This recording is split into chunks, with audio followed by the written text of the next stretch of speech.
শরীয়তপুরে আওয়ামী লীগের দুপক্ষের সংঘর্ষ ও বোমা বিস্ফোরণের ঘটনায় এক ইউপি চেয়ারম্যান সহ ৮ জনকে গ্রেফতার করেছে পুলিশ। পুলিশ জানায়, জাজিরার বিলাসপুর ইউনিয়নের বিভিন্ন স্থান থেকে ৭ জনকে এবং রাজধানী থেকে প্রধান অভিযুক্ত ইউপি চেয়ারম্যান কুদ্দুস ব্যাপারীকে গ্রেফতার করা হয়েছে। বিস্ফোরণের ঘটনায় আসামি ৮৮ জন। শনিবার আধিপত্য বিস্তারের জেরে উপজেলা আওয়ামী লীগের সহ সভাপতি কুদ্দুস ও স্বেচ্ছাসেবক লীগ নেতা জলিল মাতবরের সমর্থকদের মধ্যে সংঘর্ষ হয়।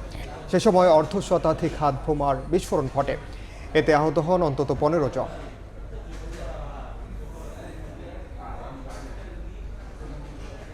এ বিষয়ে বিস্তারিত জানাতে বরিশালে র্যাব ৮-এর কার্যালয়ে আছেন সহকর্মী অপূর্ব। সরাসরি যাচ্ছি তার কাছে। দেখুন, গতকালকে সারা দেশব্যাপী যে আলোচনা সৃষ্টি হয়েছিল প্রকাশ্যে আওয়ামী লীগের দুই গ্রুপের সংঘর্ষ বোমা বিস্ফোরণের ঘটনায় প্রধান যে আসামি কুদ্দুস ব্যাপারী তাকে আজকে সকাল 4:30টায় র্যাব ৮ এবং র্যাব ৩-এর যৌথ অভিযানে রাজধানী ঢাকার শাহজাহানপুর থেকে গ্রেফতার করা হয় এবং গ্রেফতার করে বরিশালের নিয়ে আসা হয় র্যাব ৮-এর হেডকোয়ার্টার কার্যালয়ে।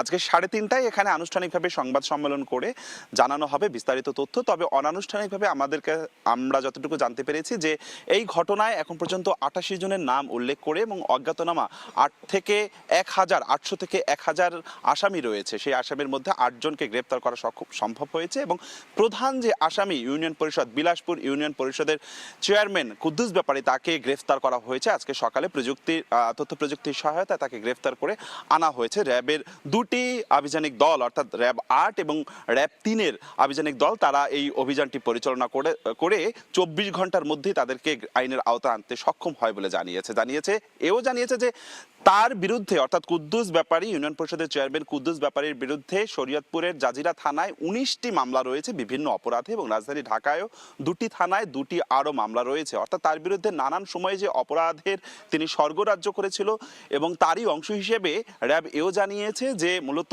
ইউনিয়ন পরিষদের নির্বাচনকে ঘিরে কুদ্দুস ব্যাপারী তিনি এবং তার প্রতিপক্ষ জলিল মাতবর দুই পক্ষই ছিল দীর্ঘদিন পর্যন্ত সেখানে হানাহানি সংঘাতে লিপ্ত ছিল।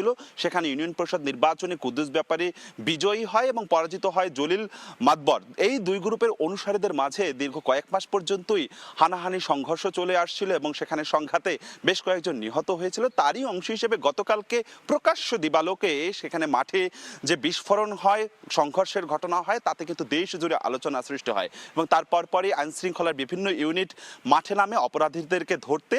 এর মধ্যে আজকে সকাল 4:30টায় প্রধান আসামি কুদ্দুস ব্যাপারীকে গ্রেফতার করেছে এবং কিছুক্ষণ বাদে সংবাদ সম্মেলন শেষে জাজিরা থানায় তাকে সোপর্দ করা হবে।